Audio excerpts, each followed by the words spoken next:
While everyone else in this room is busy trying to be noticed, this man is doing something far more dangerous. He isn't talking. He isn't flashing a smile.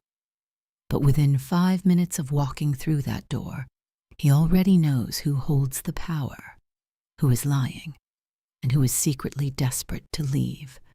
Meet Kabir. He isn't a psychic or a mind reader. He is a social observer. He understands that humans are constantly broadcasting their truest thoughts through invisible psychological tells.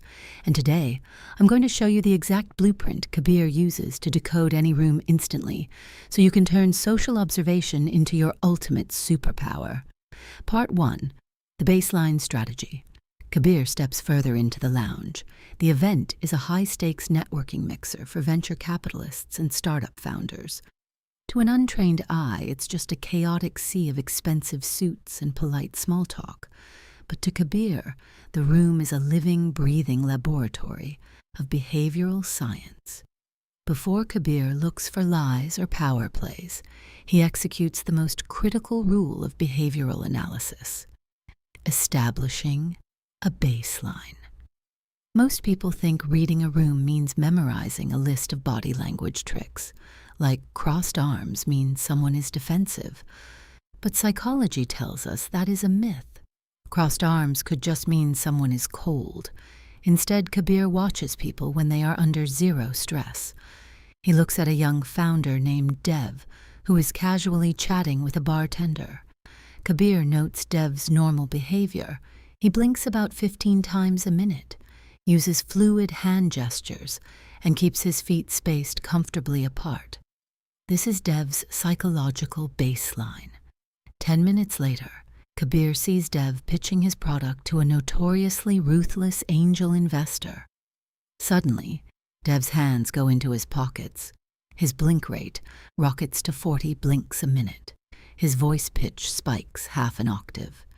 Because Kabir established a baseline, he doesn't guess. He knows Dev's nervous system has just perceived a threat. Dev's body is experiencing a minor sympathetic nervous system activation, the fight-or-flight reflex. By looking for the deviation from the baseline, Kabir has just read the exact moment.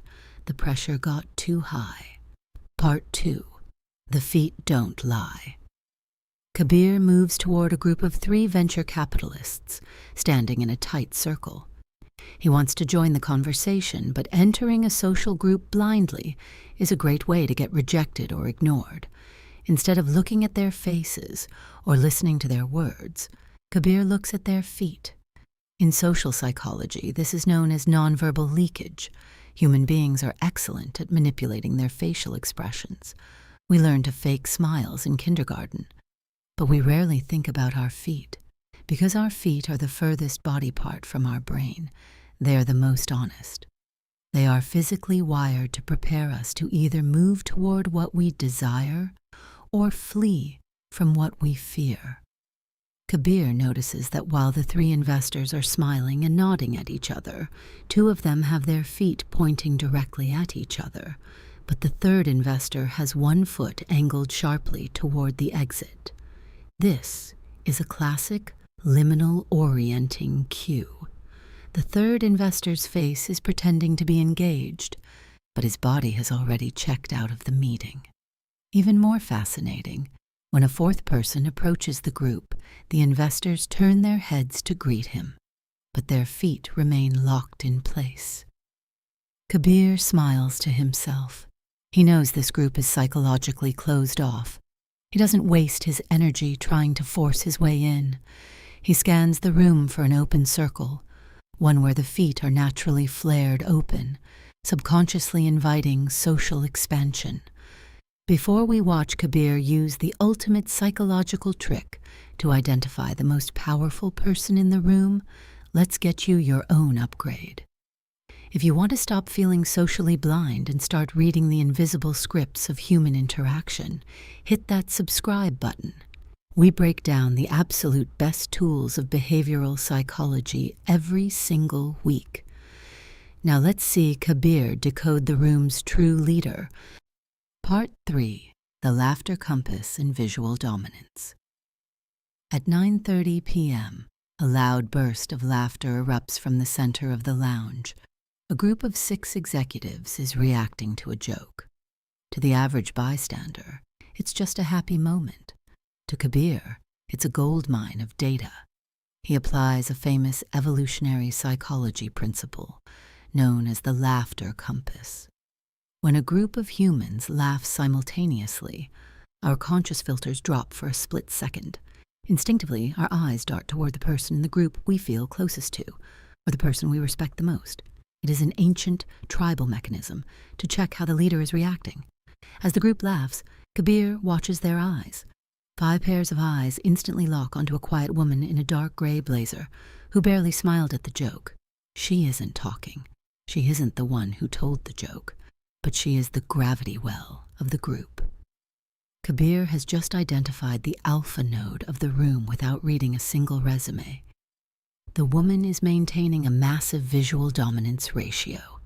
When others speak to her, they hold eye contact with her out of respect. When she speaks, they look down or nod in submission. Part 4. Spotting the imposter.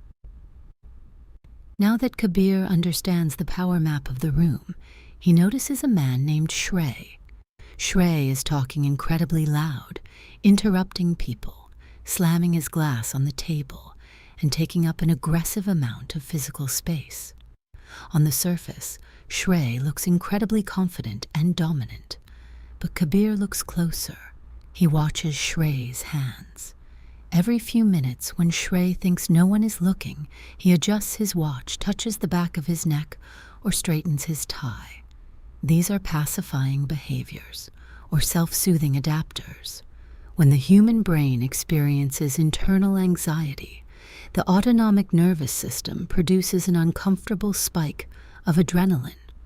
To lower this tension, we subconsciously stimulate our own nerve endings by rubbing our neck, touching our face, or adjusting our clothes. Kabir recognizes that Shrey's loud dominance is actually a compensatory behavior. Shrey is terrified of being exposed as an imposter, so he is over-functioning to mask his deficit. True power in a room is quiet, still, and relaxed.